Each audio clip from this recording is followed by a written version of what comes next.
नमस्कार. संदेश यूट्यूब चॅनलवरती आपल्या सर्वांचं स्वागत. करमाळा विधानसभा मतदारसंघाच्या निवडणुकीचा आपण आढावा घेतल्यानंतर आपल्या असं लक्षात येईल की 1952 पासून सन 2024 पर्यंत ज्या निवडणुका झालेल्या आहेत, या निवडणुकीत विजयी झालेल्या उमेदवारापेक्षा सर्वात जास्त विक्रमी मतदान विद्यमान नव्याने निवडलेले आमदार नारायणआबा पाटील यांना मिळालेले आहेत. नारायणआबा पाटील यांना 95,119 एवढं मतदान मिळालेलं आहे आणि हे विक्रमी मतदान आहे. तर ते 17,109 मतानं विजयी झालेले आहेत. म्हणजे मताधिक्याच्या बाबतीत त्यांचा दुसरा विक्रम आहे. आपण जर याचा आढावा घेतला तर मतांची विजयाची जी आकडेवारी आहे, ही आकडेवारी पाहिल्यानंतर 1985 ते 2024 या संपूर्ण निवडणुकीचा आढावा घेतला तर नारायणआबा पाटील यांना दुसऱ्या क्रमांकाची विक्रमी मतं या वेळेला मिळालेली आहेत आणि त्यामधून ते विजयी झालेले आहेत.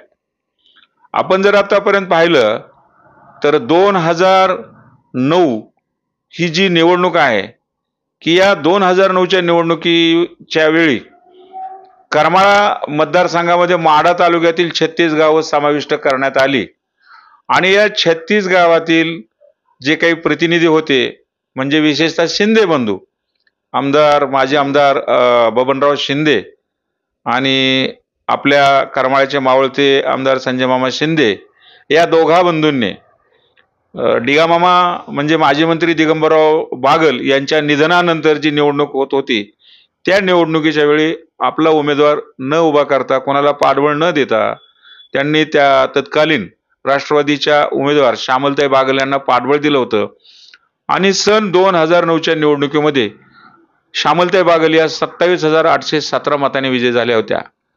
आता 1985 नंतरचा जो मताचा विक्रम होता तो श्यामलताई बागल यांच्या नावावर जातोय आणि दुसरा विक्रम जो आहे तो दुसरा विक्रम आजचे विजयी झालेले उमेदवार नारायणआबा पाटील यांच्या नावावर जातोय. कारण 27,817 आणि आजची जी मतं पडलेली आहेत त्यामध्ये 16,019 मतं ही दुसऱ्या क्रमांकाची आहेत. आपण जर पाहिलं तर 1985 जी निवडणूक झाली, अटीतटीची निवडणूक झाली होती, या अटीतटीच्या निवडणुकीमध्ये कैलासवासी नामदेवराव जगताप आणि अपक्ष उमेदवार रावसाहेब पाटील यांच्यात लढत झाली होती. त्यामध्ये रावसाहेब पाटील यांना 34,500 मतं मिळाली होती, तर नामदेवरावजी जगताप यांना 23,956 मतं मिळाली होती. त्यावेळेला रावसाहेब पाटील 10,544 मतांनी विजयी झाले होते. त्यानंतर सन 1990 साली निवडणूक झाली, त्यावेळेस अपक्ष म्हणून जयवंतराव जगताप हे निवडणुकीला उभे होते आणि काँग्रेसकडून रावसाहेब पाटील हे उभे होते. त्यावेळेला श्री जगताप यांना 35,762 मतं मिळाली होती, तर कैलासवासी रावसाहेब पाटील यांना 20,670 मतं मिळाली होती. त्यावेळेला 15,092 मताधिक्यानं जयवंतराव जगताप हे विजयी झाले होते. 1995च्या निवडणुकीमध्ये काही दिगंबरराव बागल यांना 45,423 मतं मिळाली होती, तर जयवंतराव जगताप यांना 41,485. त्यावेळेला काही बागल हे 3,938 मताने विजयी झाले होते. त्यानंतरच्या निवडणुकीमध्ये युती पुरस्कृत म्हणून 1999ला दिगंबरराव बागल, तर काँग्रेसकडून जयवंतराव जगताप हे उभे होते.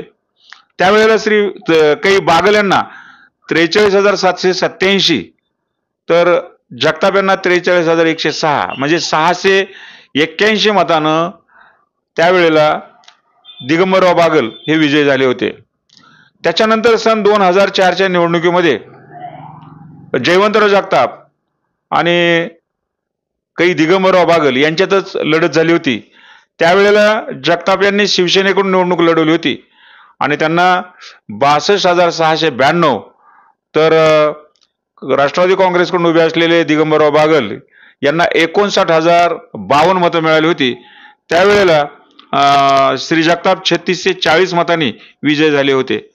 त्यानंतरची जी निवडणूक झाली त्या निवडणुकीमध्ये श्यामलताई बागल ह्या राष्ट्रवादीकडून उभ्या होत्या, तर नारायण पाटील हे सुराज्य पक्षाकडून उभे होते. त्यावेळेला श्यामलताई बागल यांना 70,943, तर नारायणआबा पाटील यांना 43,126 मतं, म्हणजे विक्रमी 27,817 मतांनी श्रीमती बागल या विजयी झाल्या होत्या. त्यानंतर 2014 मध्ये नारायणआबा पाटील हे शिवसेनेकडून उभे होते, तर रश्मी बागल या राष्ट्रवादीकडून उभ्या होत्या. त्यावेळेला नारायणआबा यांना 60,674, तर रश्मी बागल यांना 60,417. त्यावेळेला अवघ्या 257 मतांनी श्री पाटील हे विजयी झाले होते. 2019 निवडणुकीमध्ये संजय मामा शिंदे हे अपक्ष उभे होते, तर नारायण पाटील हेही अपक्ष उभे होते. आणि या दोन अपक्षांच्या लढतीमध्ये संजय मामा यांना 78,822, तर नारायणआबा पाटील यांना 73,328, म्हणजे सन 2019 मध्ये 5,494 मतांनी संजय मामा शिंदे हे आमदार झाले होते. आता 2024 मध्ये नारायणआबा पाटील यांना 96,091 मतं मिळाली, संजय मामा यांना 80,006 मतं मिळाली, तर दिग्विजय बागल यांना 40,834 मतं मिळाली. यामध्ये 5,000च्या आतच रामदास झोळ हे राहिलेले आहेत आणि 4,471 मतं आहेत. दुसरे संजय शिंदे आहेत, त्यांना 629 आहेत. बसपाचे संजय शिंदे यांना 1,525 आहेत. म्हणजे 1995 ते 2024 या सर्व निवडणुकीचा जर आपण आढावा घेतला तर सर्वात जास्त विक्रमी मते यावेळेला नारायणआबा पाटील यांना मिळाले आहेत.